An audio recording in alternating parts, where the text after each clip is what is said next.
एक गुरुजी अपने शिष्यों से घिरे हुए बैठे थे। तब अचानक एक व्यक्ति आए और बड़ी उद्दंडता से गुरु के मुंह पर थूका। गुरु ने बड़े शांतिपूर्ण भाव से उस व्यक्ति को कहा, आगे क्या? इसको सुनकर वो व्यक्ति फिर थूका। फिर गुरु ने कहा, आगे क्या? व्यक्ति इतने अचरज में पड़ गए क्योंकि उन्होंने कभी इस प्रकार की प्रतिक्रिया देखी ही नहीं थी। घबराए, मुड़कर वहां से भाग गए।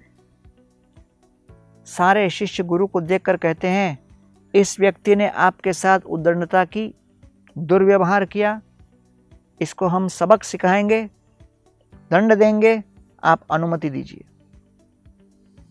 गुरु ने कहा, अरे भैया, ये व्यक्ति ने जो मुझे थूका वो तो वास्तव में उसके मन का मैल था। उसके मन में कई ऐसे नकारात्मक विचार चल रहे थे और उन विचारों को अपने जिह्वा तक नहीं ला पाया। कभी कभी जब भावनाएं इतनी तीव्र हो जाती हैं तो भाषा पर्याप्त नहीं होती और ऐसे भाषा की कमी में व्यक्ति ऊटपटांग हरकतें करने लगता है। इसलिए मैं उसके थूकने से बिल्कुल विचलित नहीं हुआ और मैंने केवल इतना ही कहा कि भाई लगता है मन में कुछ और बोलने के लिए शेष रह गया है, इसलिए आगे क्या, अर्थात कुछ बोलो। अगले दिन जब गुरु अपने शिष्यों के साथ बैठे थे, ये व्यक्ति फिर आया। आते ही साथ गुरु के चरणों में गिरकर उनके चरणों को पकड़कर उच्च स्वर में रोने लगे।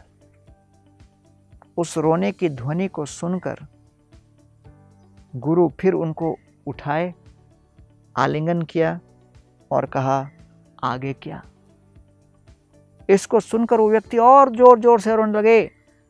गुरु ने कहा, अरे भाई, आप तो बड़े भावनात्मक व्यक्ति हो, आपके मन में इतनी भावनाएं हैं, आप व्यक्त नहीं कर पा रहे हो। मैं आपको आश्वासन देता हूं कि मैं और मेरे शिष्य आपके साथ दुर्व्यवहार नहीं करेंगे। आप अपने मन के विचारों को व्यक्त तो कीजिए। इसको सुनकर वो व्यक्ति फूट फूट कर रोते हुए कहने लगे, क्षमा करना, मैंने आपके प्रति बहुत अपराध किए। जब गुरु ने यह बात सुनी, हंसे और कहते हैं, अरे कल जिस व्यक्ति ने मेरे साथ व्यवहार किया वो व्यक्ति भिन्न था, मैं भिन्न था। 24 घंटे में हमारी कई अंतड़ियां बदल गईं।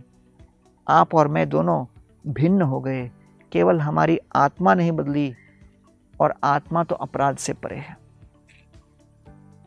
और इसलिए भागवत वर्णन करता है, गुण प्रवाहाय तस्मिन् क शाप क नो अनुग्रह कह स्वर्ग नरकः को वा किम सुखम दुःखमेव च। इस भौतिक जगत में प्रकृति के गुणों के प्रवाह से हम सभी का जीवन चल रहा है।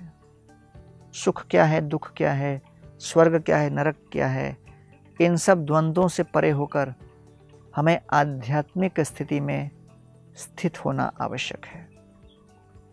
ये हम सभी शास्त्रों का मूल केंद्र है और आइए हम भी अपने जीवन को इस प्रकार संवारें।